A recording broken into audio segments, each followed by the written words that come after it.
All right, y'all, we're going to get right into it. Don't forget, we're doing videos every day. Yesterday, we talked about the flock cameras and the problems that they're causing because the police are just blindly following what the flock camera tells them to do, like robots.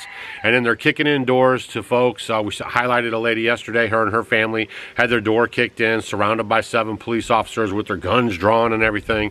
And they had nothing to do with nothing. They were just minding their own business, messed up their whole reputation in town, messed up their property, messed up her psychology, like she's totally like freaking out and everything. If you missed that video, you might want to check that out.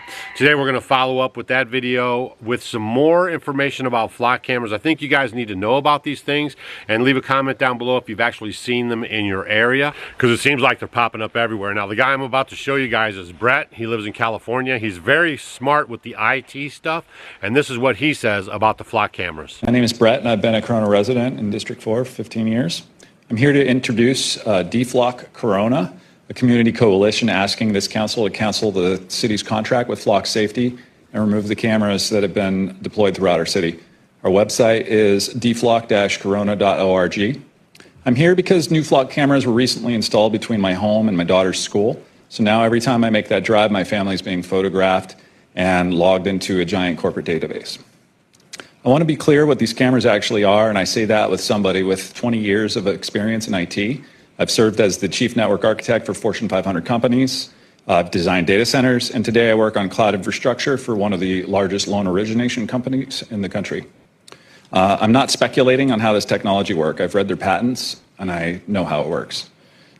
Flock advertises these cameras as simple license plate readers. Their own patents tell a different story. They're AI-powered surveillance machines that capture every passing vehicle and person and transmit that data to a private corporate cloud, making it queryable by a multitude of state and federal agencies. The city of Corona does not control that database, and Corona residents have no public record rights against a private company's servers. Our daily movements are being harvested by a $7.5 billion corporation that only answers to venture capital investors, not to us. Flock did not reach that valuation on their per-camera subscription fees. That math doesn't add up. The city council should also understand who they're doing business with. Flock's CEO was asked whether the company had any federal contracts. He said no, that was a lie. Public records revealed that Flock had been secretly running a pilot program giving the U.S. Border Patrol access to local police camera data without the knowledge of the cities that paid for the cameras. Now consider who's behind the company and where your data flows. Flock integrates directly with Palantir, a data fusion platform with a $30 million contract with ICE. Peter Thiel, the founder of Palantir, is also one of Flock's primary investors. These are not separate companies with separate agendas. They're connected actors that are building a connected infrastructure. Palantir's own CEO stated publicly just this month that his technology is being used as a political instrument designed to reduce the political power of certain voters. And that's the ecosystem that our Corona cameras are feeding into. We're not anti-police at all. We're against mass surveillance of innocent residents by a company with a documented record of deception, built by investors with a stated political agenda. We're asking the City Council to start auditing the queries made against Flock's database, to disclose any data sharing agreements, and to take a vote to cancel the Flock safety contract. The DFlock Corona org will be at future meetings, and we'll be filing public records requests. And I'll close by saying that Benjamin Franklin warned us that those who would give up essential liberty to purchase a little temporary safety deserve neither liberty nor safety. I found that little clip very interesting. I also found this young kid in Colorado who actually started an app to where you can follow these flock cameras around and actually avoid them if you want to. Here's his video.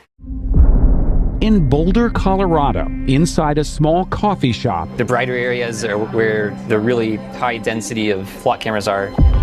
Will Freeman runs the largest police camera tracking system in the nation. If you click on any of these police departments, it'll show you who they're sharing with. So the lines going outward are the agencies that can access their data directly. It's called DFlock. The app shows where the cameras are and which way they're pointed. How many cameras have you mapped? 88,970 cameras at the moment. Why did you want to do this? The main reason is to show people how invasive this is. Flock license plate readers take a time-stamped photo of every vehicle that passes every camera. Police can search your historical travel information for 30 days. This creates a searchable database of everyone, not just the suspects of crime. security researcher Ben Jordan. And it's like if you were to build a graph of that sheet, and plot it to a map, now it's as if you've had a GPS on your car for an entire month. Flock's own webinars talk about its license plate reader's ability to track vehicles and people. And we were able to track him all the way over to another state in Kentucky. And you're able to track your suspect's movements. This is a flock camera known as a Condor. Unlike the Falcon license plate reader camera, you'll notice this does track the movements of people. Whether or not it was designed to specifically track a person, you can see right now, in real time, no matter which way I move, the camera moves with me. And this video is sent right back to the police department. These started popping up weeks after hearing Flock say these only record license plates, they don't take pictures of people. That security researcher Ben Jordan found the same Condor camera streaming openly online. No password required. And they quite literally use AI to zoom in and follow you around whether you're a person of interest or not. At one point, I think we had found over 70 cameras. I watched a man leave his house in the morning in New York. I watched a woman jogging alone on a forest trail in Georgia. And I was able to read the CEO's statement about having never been hacked in front of a camera and then access that footage later. If a person were able to gain physical access to the device leased to the city, which is illegal, they still would not be able to gain access to the footage, as the data is only stored for a very limited time duration on the device following its transmission to the cloud. If a police officer uses flock cameras to stalk their ex, what if an abusive partner uses it to stalk their ex-girlfriend and her new boyfriend? It's already happened. A police officer was arrested accused of misusing the system to track someone. You have to consider human nature when you implement things like this. No one's perfect. People are going to abuse it.